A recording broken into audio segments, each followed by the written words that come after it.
అందరికీ ప్రభువునామమున వందనాలు. శుభ శుక్రవారంన మనం ధ్యానం చేసుకునే 7 మాటలను మా తండ్రి గారైన రెవరెండ్ డాక్టర్ పిఎస్వి ప్రసాదరావు గారు కల్వరి అనే పుస్తకాన్ని 1974లో రచించడం జరిగింది. ఈ పుస్తకం అనేక మంది సేవకులకు కల్వరి సందేశాన్ని మరింత లోతుగా బోధించుటకు గాను సహాయపడిందనటంలో సందేహం లేదు. మరి నాన్నగారు సిఎస్ఐ సంఘంలో అనేక బాధ్యతలు నిర్వహించి నేటికిని ఆయనకు 94 సంవత్సరాలు వచ్చినప్పటికీ ఆయన తన సేవను ఏదో ఒక రూపంలో అందిస్తూనే ఉన్నారు. మరి వారు రచించిన కల్వరి పుస్తకం 50 సంవత్సరాలు పూర్తి చేసుకున్న సందర్భంగా దీనిని చిరస్మరణీయంగా ఉంచుటకు గాను మరియు దీనిలో రచించిన 7 మాటలను మరింత మందికి చేర్చుటకు గాను యూట్యూబ్ ఛానల్లో మాటల రూపంలో పెట్టడమైనది. తద్వారా నేడు 7 మాటలు బోధించే సేవకులకు ఇది కొంత ఉపయోగపడుతుందనేదే మా ఆశ. దేవుని పరిచర్యను ఏదో విధంగా ప్రకటించాలనే ఈ మా ప్రయత్నాన్ని మీరందరూ ప్రోత్సహించాలని, మరింత మందికి ఆయన శిలువ మీద పలికిన ఈ పసిడి పలుకులను చేర్చడంలో మీ వంతు సహాయాన్ని మీరందించాలని ఆ దేవుణ్ణి ప్రార్థిస్తూ అందరికీ శుభం కలగాలని ఆ భగవంతుణ్ణి వేడుకుంటున్నాం. ఇక ఈ 7 మాటలను గనక మనం చూస్తే యేసు ప్రభులు వారు మాట్లాడిన మాటల్లో మొదటి మాట, తండ్రి వీరేమి చేయుచున్నారో వీరెరుగరు గనుక వీరిని క్షమించుము. పరిశుద్ధుడైన లూకా రాసిన సువార్త 23వ అధ్యాయము 34వ వచనంలో దీన్ని మనం చూడవచ్చు. వీరలను క్షమించు తండ్రి నేరారేమియున్ కోరితిటులు నిన్ను జంపు కోరితిటులు నిన్ను జంపు క్రూరజనులకై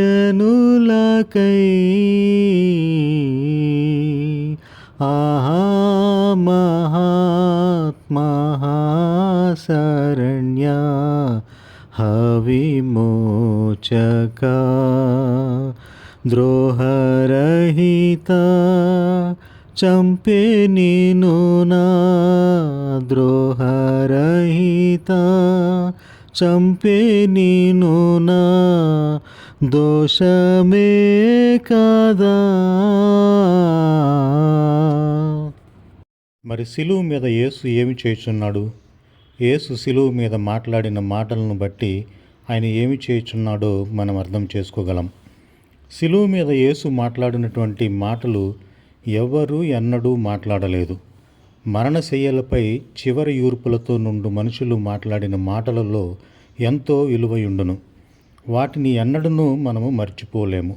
గొప్పవారు తమ జీవితముల చిట్ట చివరి గడియల్లో చెప్పు మాటలను కావ్య రూపంలో కూడా భద్రపరిచి ఉంచెదరు.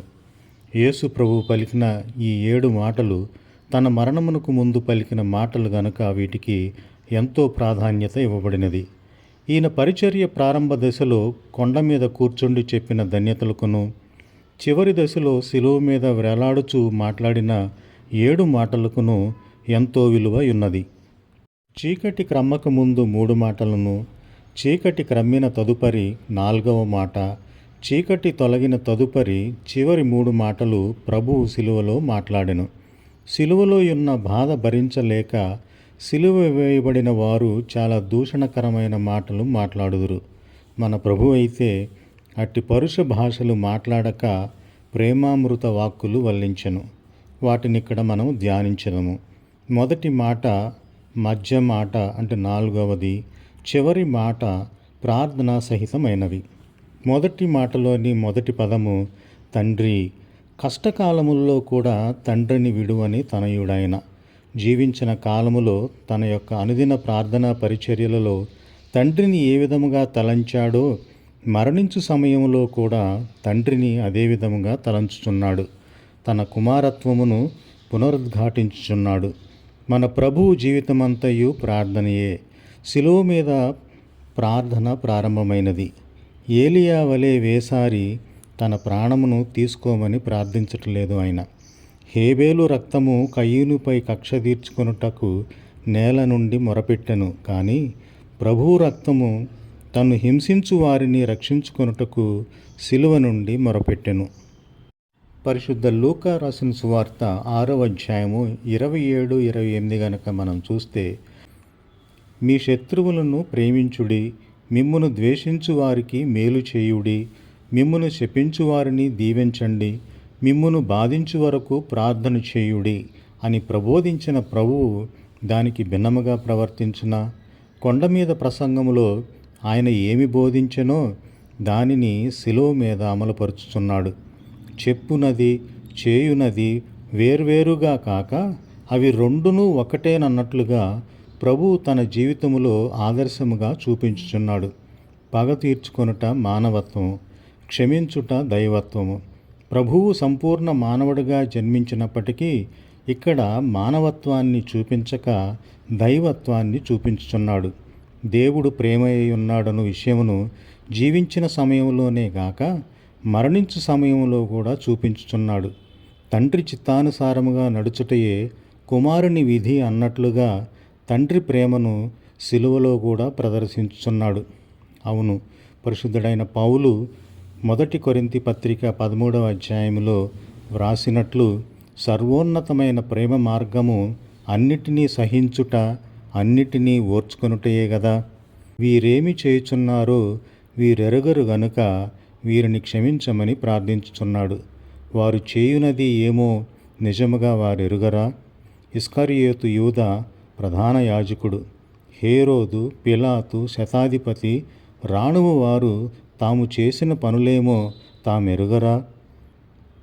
యేసు మెస్సియా అను సంగతి యూదులు ఎరుగకపోవచ్చు గాని ఆయనను పిలాతు వద్దకు తీసుకుని వచ్చుట మాత్రము అన్యాయమన్న సంగతి వారెరుగరా? యేసు ఏ పాపము చేయలేదన్న సంగతి పిలాతు ఎరుగుడా? అయితే తనను హింసించిన వారిలో కొందరు ఈ యేసే సృష్టికర్తయని, మెస్సియా అని, లోకరక్షకుడని ఎరుగరు. తెలిసి అపరాధములు చేసిన ఇస్కరియోతు యూదాకు, పిలాతుకును ప్రభువు చేసిన ప్రార్థనలో పాలు ఉన్నదో లేదో తెలియక అవిశ్వాసము వలన చేసి తిని గనుక కనికరింపబడి తిని అని పరిశుద్ధ పౌలు తిమోతికి రాసిన 1 పత్రిక 1 అధ్యాయం 13లో చెప్తూ ఉన్నాడు. కనుక అపరాధములను తెలిసి చేయువారెవరో యేసు మాత్రమే ఎరుగును. అయినప్పటికీ శ్రేష్టమైన ప్రధాన యాజకుని వలె ప్రభువు ఈ ప్రార్థన చేసి ఉన్నాడు. క్షమించమని ఆయన చేసిన ప్రార్థనా ఫలితము ఏమైయుండును? తాము తప్పిదస్తులమేనని గ్రహించి పశ్చాత్తాప్తులై యేసు చేసిన ప్రార్థనతో వారు ఏకీభవించినప్పుడు కదా క్షమాపణ దొరుకుట. ప్రక్కనున్న ఇరువురి దొంగలలో ఒకడు పశ్చాత్తాపకుడగుట నిజముగా ఈయన దేవుని కుమారుడేనని శతాధిపతి సాక్ష్యమిచ్చుట, శిలువ చూచిన వారంతా రొమ్ము గ్రుద్దుకొని వెళ్ళుట, ఇవన్నీ ఆయన చేసిన ప్రార్థనా ఫలితములేనని చెప్పవచ్చును. క్షమించుట అనున్నది సామాన్యమైన పని కాదు. క్షమించుట అని చెప్పుట ఎంత సులభమో క్షమించుట అంత దుర్లభం. తాము చేసిన తప్పిదములకు తండ్రి యొద్ద క్షమాపణ పొందుగోరు వారు తమ ఎడల ఇతరులు చేసిన తప్పిదములను క్షమించవలెను. మహాఘనమైన కార్యమేదనగా ఒకరినొకరు క్షమించుకొనుటయేనని ఒక పెద్ద నుడివెను. తమ తప్పిదములకు ప్రభువు యొద్ద క్షమాభిక్ష పొందని వారు ఇతరుల తప్పులను క్షమించలేరు. శిలువను ధ్యానించుచున్న మనము మన పాపములకు క్షమాపణ పొంది ఉన్నామా? అధికమైన మన పాపములను ప్రభు యొద్ద క్షమాపణ పొందగోరు మనము అల్పమైన మన పొరుగువారి పాపములను క్షమించి ఉన్నామా? ధర్మశాస్త్ర ప్రకారమైతే పగ తీర్చుకొనుట, శిలువ శాస్త్ర ప్రకారమైతే క్షమించుట. ఆనాడు ప్రభువు శిలువలో వేలాడుచు తనను హింసించిన వారినే గాక ఆయన నిన్న నేడు నిరంతరము తండ్రి కుడిపార్శ్వమున కూర్చుండి నేటికిని దోషభూయిష్టమైన జీవితము జీవించు వారి కొరకు వీరేమి చేయుచున్నారో వీరెరుగరు గనుక వీరిని క్షమించమని విజ్ఞాపన చేయుచున్నాడు. యేసు శిలువలో చూపిన మొదటి బాట క్షమాపణ బాట. మొదటి హతసాక్షి అయిన స్టెఫను ఈ బాటలోనే నడిచి, ప్రభువా వారి మీద ఈ పాపము మోపకమని గొప్ప శబ్దంతో పలికెనని అపోస్తుల కార్యములు 7వ అధ్యాయము 60వ వచనంలో రాయబడి ఉన్నది. ఈ బాటలో మనము కూడా నడుచుకున్నట్లు ప్రభువు మనకు తోడైయుండునుగాక. ప్రార్థన చేసుకుందాం. నిన్ను పలుబాధలు పెట్టిన శత్రువులను సహితము క్షమించిన నా ప్రభువా, నా శత్రువులను నేను కూడా క్షమించు మంచి మనసును నాకు అనుగ్రహించి, నీవు చూపిన క్షమాపణ బాటలో నా జీవితకాలమంతయు నడుచుకున్నట్లు నాకు తోడైయుండుమని నిన్ను బ్రతిమాలు వేడుకొనుచున్నాను తండ్రి. ఆమెన్. యేసు ప్రభులు వారు శిలువపై మాట్లాడిన మాటలలో రెండవ మాట, నేడు నీవు నాతో కూడా పరదేశులో ఉందువని నిశ్చయముగా నీతో చెప్పుచున్నాను. పరిశుద్ధుడైన లూకా రాసిన సువార్త 23వ అధ్యాయము 43వ వచనంలో దీన్ని మనం చూడవచ్చు. నీవు నాతో పరదేశునా నేడేయుందువు, పావనుండా ఇట్లు బలికి, పావనుండా ఇట్లు బలికి, పాపిగా చేతి ఆహా మహాత్మహాశరణ్య హవిమోచక ద్రోహరహిత చంపే నేను నా ద్రోహరహిత చంపే నేను నా దోషమే కదా. ప్రభువును నేరస్తుల స్థాయిలో పరిగణించారా అన్నట్లుగా ఇద్దరు నేరస్తుల మధ్య ఆయనను సిలువ వేశారు. ఈ విధముగా సిలువ వేయమని యూదా అధికారులే ఆలోచించారో, సిలువకు అప్పగించిన పిలాతు ఆజ్ఞ ఇచ్చాడో, సిలువను ఏర్పాటు చేసిన రాణువు వారు తామే స్వయంగా చేశారో స్పష్టంగా తెలియదు. తాను పాపుల స్నేహితుడనని చెప్పుకొన్నాడు కాబట్టే అది సార్థకమవుటకు ఇట్లా చేశారేమో. లోకములో జీవించినంత కాలము ఆయన ఏ విధముగా పాపుల మధ్యనే సంచరించాడో అదే విధముగా కల్వరిలో కూడా ఆయన పాపుల మధ్యనే వేలాడుచున్నాడు. ఆయనకి ఇరువైపులానున్న ఇద్దరు నేరస్తులు బందిపోటు దొంగలు. వారిలో ఒకడు యూదావాడైన గెస్టాను, రెండోవాడు గలిలీయువాడైన దేమస్. ఇతరులతో పాటు ఈ ఇద్దరును ఆయనను మొదట దూషించిరి. తనను హింసించు వారి కొరకు ప్రార్థించక ముందు ప్రభువును ఇద్దరును దూషించి ఉండవచ్చు. ఈ ప్రార్థన విన్న తదుపరి ఒకడు దూషణ మానుకొనెను, మరి ఒకడు దోసిలొగ్గుటకు పూనుకొనెను. సిలువలో ప్రభువు పలికిన మొదటి మాటలో ఉన్న దివ్యశక్తి దేమాసు మనస్సును మార్చినది. ఏ జీవము గల దైవవాక్కు నీళ్లను ద్రాక్షారసము చేసినదో, తుఫానును నిమ్మళింపజేసినదో, అనారోగ్యము గల వారిని ఆరోగ్యవంతులుగా చేసినదో, మృతులను సజీవులనుగా చేసినదో, ఆ జీవము గల వాక్కు ఈ దొంగ యొక్క కఠిన హృదయమును కరిగించినది. తప్పిదస్తులను గురించి ప్రభువుకు తండ్రి చేసిన విజ్ఞాపన ఈ దొంగ విన్నాడు. వీరిని క్షమించమని ఆయన పలికిన పలుకులు అతనికి కొంత ఆశాజనకంగా ఉన్నవి. వెంటనే ఆయనను చూచి, యేసు, నీవు నీ రాజ్యంలోనికి వచ్చినప్పుడు నన్ను జ్ఞాపకం చేసుకొనుమని ప్రభువును ప్రార్థించెను. దేమసు తన ప్రార్థన ద్వారా తాను చేసిన నేరానికి విధించిన శిక్ష న్యాయమేనని అంగీకరించెను మరియు యేసు ప్రభువు నిర్దోషి అని వెల్లడించెను. మనకైతే ఇది న్యాయమే. మనము చేసిన వాటికి తగిన ఫలము పొందుచున్నాము గాని ఈయన ఏ తప్పిదమునూ చేయలేదని దేమస్సు చెప్పిన మాటలు గమనార్హములు. పరిశుద్ధుడైన లూకా రాసిన సువార్త 23వ అధ్యాయము 41లో దీన్ని మనం చూడవచ్చు. ఇతడు ప్రభువును యేసు అని సంబోధించుచున్నాడు. 4 సువార్తల్లోనూ పరిశీలించినచో ప్రభువును యేసు అని ఎవరూ పేరు పెట్టి పిలిచినట్టు కనపడదు. రబ్బీ, రబ్బూని, బోధకుడా, దావీదు కుమారుడైన యేసు, నజరేయుడగు యేసు అని మొదలైన గౌరవప్రదమైన బిరుదులతోనే చాలామంది సంబోధించడం మనం చూస్తాము. చివరికి ఆయన శిష్యులు కూడా యేసు అని పిలువరైరి. కానీ ఈ దొంగ మాత్రం సాహసించి యేసు అని పిలుచుచున్నాడు.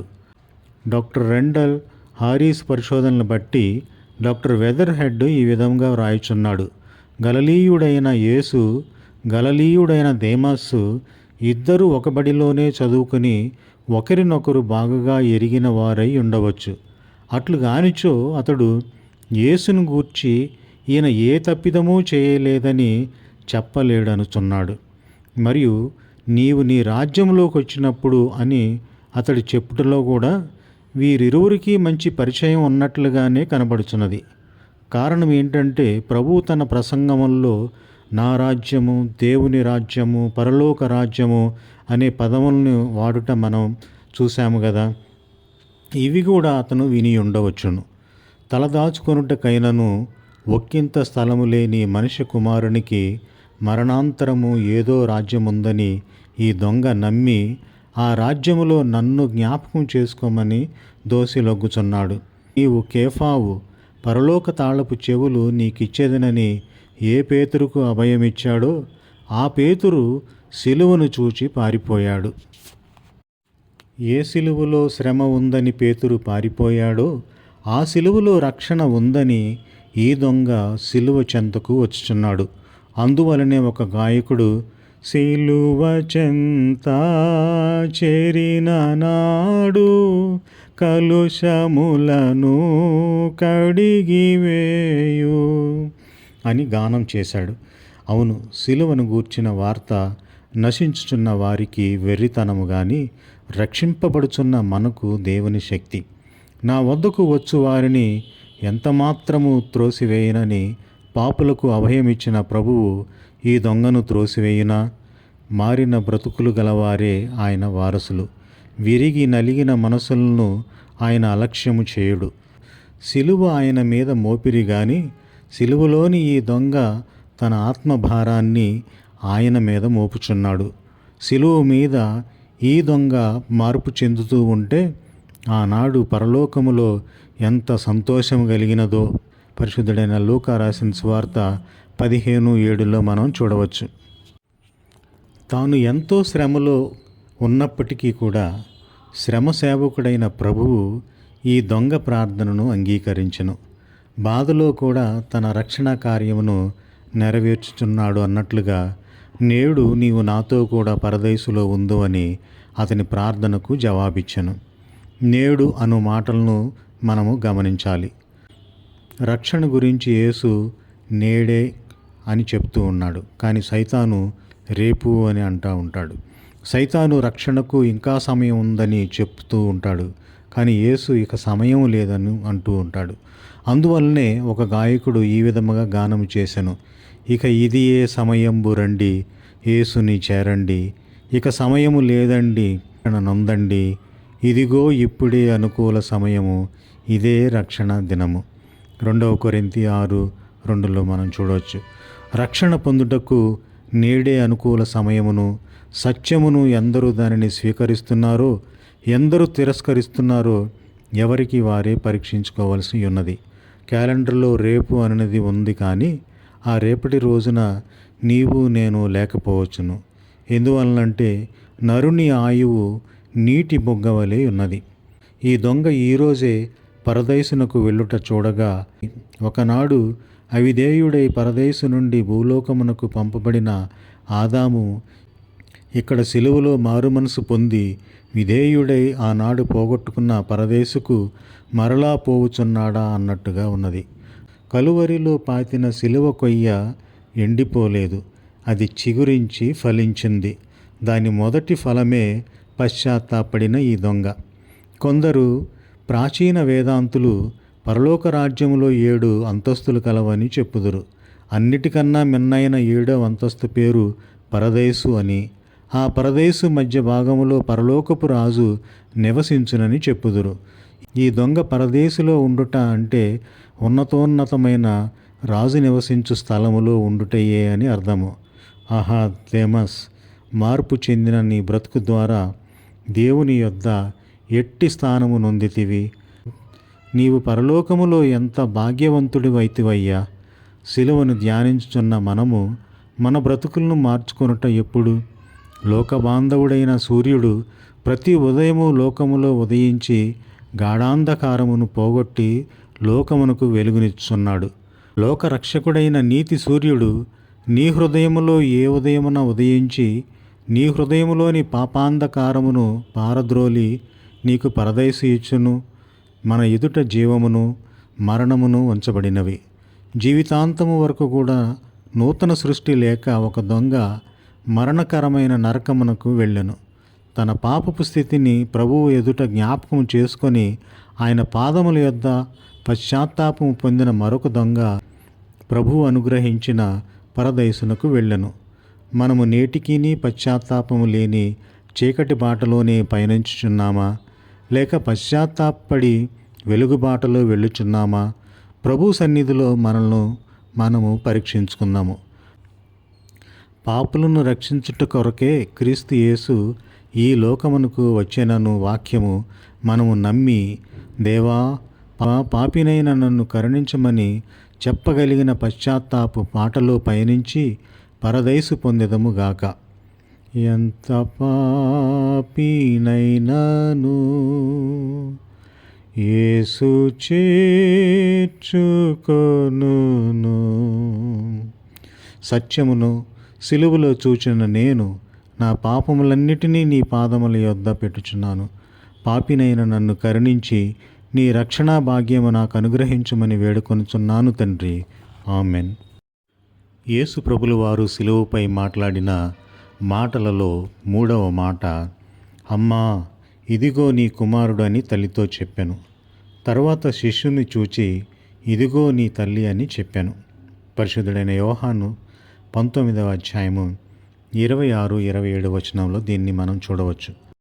అమ్మా నీ సూతుడటంచు మరి అమ్మతో బలికి క్రమరని జననీయంచు క్రమరని జననీయంచు గతనుడివితి ఆహా మహాత్మహాశరణ్య హవిమోచక ద్రోహరహిత చంపే నిను నా ద్రోహరహిత చంపే నిను నా దోషమే కదా. మొదటి మాటలో ప్రభువు తనను హింసించిన వారికి క్షమాపణ బాట, రెండవ మాటలో పశ్చాత్తాప్తుడైన దొంగకు రక్షణ బాట చూపించెను. ఈ 3వ మాటలో ప్రభువు మనుష్య కుమారునిగా తన కన్న తల్లి అయిన మరియకు భావి బ్రతుకు తెరువు బాట చూపించెను. శిలువ మీదనున్న ప్రభు యొక్క నేత్రములు తనకు ఎదురుగా ఉన్న ప్రజలపై పడినవి. భరించసఖ్యముగాని బాధలో ఉండి కూడా తనకెదురుగా ఉన్నవారిని గమనించుచూ ఉండెను. యేసు ఆనాడేగాక ఏనాడైనను కూడా శిలువ యొద్దకు వచ్చువారిని, తన పాదముల యొద్దకు వచ్చువారిని, తన సన్నిధికి వచ్చువారిని గమనిస్తూనే ఉంటాడు. ప్రాణాపాయము వచ్చినను ఆయనను విడిచిపెట్టమని ప్రగల్భాలాడిన శిష్యులు బెదిరి చెదిరిపోయారు. శిష్యులలో చిన్నవాడైన యోహాను మాత్రమే ఆ చుట్ట నిలిచి ఉండెను. స్త్రీలలో తల్లి అయిన మరియా, మగ్దలేని మరియా, కోఫ్లా భార్య అయిన మరియా, యేసు తల్లి యొక్క చెల్లి అయిన సలోమి శిలువ ఎదుట నిలిచి ఉన్నారు. అతి విషాదకరమైన ఈ శిలువ దృశ్యాన్ని చూచి ఎంతో కుమిలిపోచు ఉన్న తల్లిని ఓదార్చుట సాధ్యమా? నవమాసములను మోసి కనిపించిన కొడుకు తన కన్నుల ఎదుటే ఆశువులు బాయుట చూచి ఆ తల్లి కన్నీరు మున్నీరుగా కార్చుచున్నది. ఆమె మనసులో ఎంత సంఘర్షణ జరుగుచున్నది.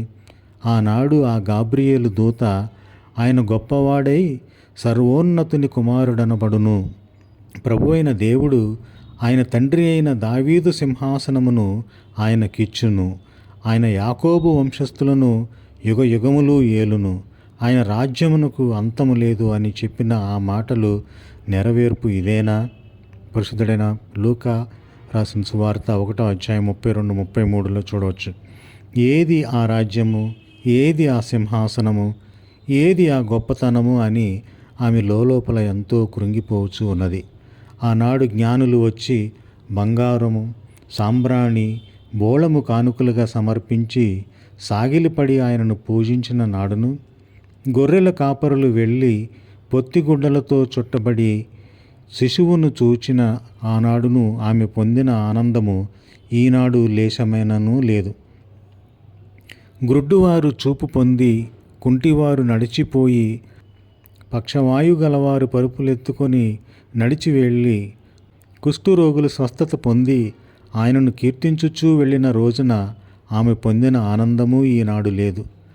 సర్వసాధారణముగా తల్లిదండ్రుల మరణమును పిల్లలు చూచెదరు కానీ పిల్లల మరణమును తల్లిదండ్రులు చూడవలసి వచ్చినప్పుడు ఆ తల్లిదండ్రుల కడుపు ఎంత కోసుకుపోవునో కదా. యేసు జన్మించిన 8వ దినమున ఆమె యెరూషలేమునకు వెళ్ళినప్పుడు నీతిమంతుడును భక్తిపరుడైన సుమియోనను ఒక మనుష్యుడు మరియను చూచి, నీ హృదయములో ఒక ఖడ్గము దూసుకొని పోవునని చెప్పాను. ఆనాటి ఆ మాటల్లోని భావము ఈనాడు గ్రహించుచున్నది. తనయుని శ్రమలను చూచుచున్న ఆ తల్లికి మాటిమాటికి ఖడ్గము జ్ఞాపకం వచ్చుచున్నది. పాపులందరూ బ్రతికి ఉండగానే ఏ పాపం ఎరుగని నీకు బ్రతుకులేదా? ఇంతకన్నా ఘోరమేమున్నది అని ఆ తల్లి ఎంతగానో ఆవేదన పడుచూ ఉన్నది. అట్లు బ్రద్దలగుచున్న ఆ తల్లి హృదయాన్ని ఎవరు గ్రహించగలరు? హృదయములను వాటి పరివర్తనములను గ్రహించగలిగిన యేసు తల్లి హృదయమును, ఆమె వేదనను గ్రహించిన వెంటనే అమ్మా అని పిలిచెను. ఒకనాడు కానాలో అమ్మా నీతో నాకేమి పని అని అనిన ఈ కుమారుడు ఈనాడు కల్వరిలో అమ్మా ఇదిగో నీ కుమారుడు అని తాను ప్రేమించిన శిష్యుడైన యోహానును చూపించెను. పరలోకపు తండ్రి ఎడల ఆయనకెంత భక్తియో భూలోకపు తల్లి ఎడల కూడా అంతే భక్తి. ఆయన స్వకీయులైన సహోదరులను ఆయనను అంగీకరింపలేదు. తన తల్లిని వారికి అప్పగించక తనను అంగీకరించిన శిష్యుడైన యోహానుకు అప్పగించెను. రక్త సంబంధులైన సోదరులకు గాక శిలువ సంబంధమైన సోదరుడు యోహానుకు ఇదిగో నీ తల్లి అని మరియమ్మను అతనికి అప్పగించెను. యేసు తనకు అప్పగించిన తల్లి యొక్క బాధ్యతలను యోహాను హృదయపూర్వకంగా స్వీకరించెను. శిలువ ఎదుట ఒక నూతన కుటుంబం ఏర్పడినదని మనం చెప్పవచ్చును. చనిపోయే ముందు కొందరు తమ ఆత్మీయులకు ఆస్తిపాస్తులను పంచెదరు. అయితే ప్రభువు మరియమ్మను యోహానుకు, యోహానును మరియమ్మకు కానుకగా ఇచ్చెను. శిలువ మీద ఉన్నప్పుడు కూడా ప్రభువు తన నిమిత్తము గాక ఇతరుల నిమిత్తము ఆలోచించెను. అనాథ అయిన తల్లికి యోహాను ద్వారా ఆదరణ చూపెను. యేసు తనకప్పగించిన తల్లి బాధ్యతలను ఒక భారముగా కాక అది ఒక భాగ్యముగా యోహాను అంగీకరించెను. యోహాను మరియమ్మలను కలిసి యెరూషలేములో 12 సంవత్సరములు నివసించినట్లు చరిత్ర గలదు. ఎఫెసులో యోహానుతో కలిసి జీవించి తదుపరి మరణించెనని కూడా మరియమ్మను గూర్చి కొందరు వ్రాసిరి. తండ్రి అయిన దేవుడు సీనాయి కొండ మీద నుంచి తల్లిని తండ్రిని సన్మానించుము అని ఆజ్ఞ ఇవ్వగా కుమారుడైన దేవుడు కల్వరి కొండలో దానిని అమలుపరచుటయేగాక ఆ ఆజ్ఞను మనకు మరి ఒకసారి జ్ఞాపకం చేయుచున్నాడు. తల్లిదండ్రులను సన్మానించుము అని పాఠమును సిలువలోనున్న రబ్బీ సిలువ ఎదుట ఉన్న వారికి బోధించుచున్నాడు.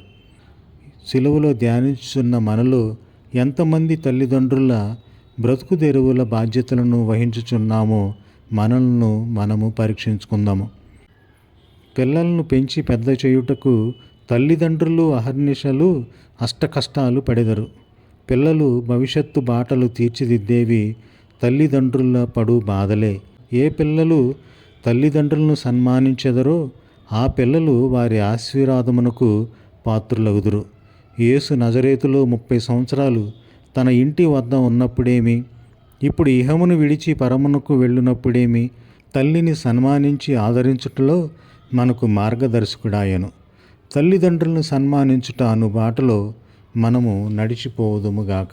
ప్రార్థన చేసుకుందాము.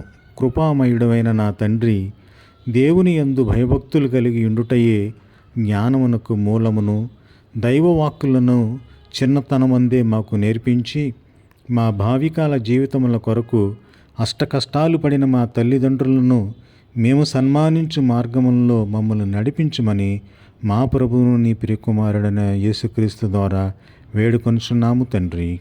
ఆమెన్.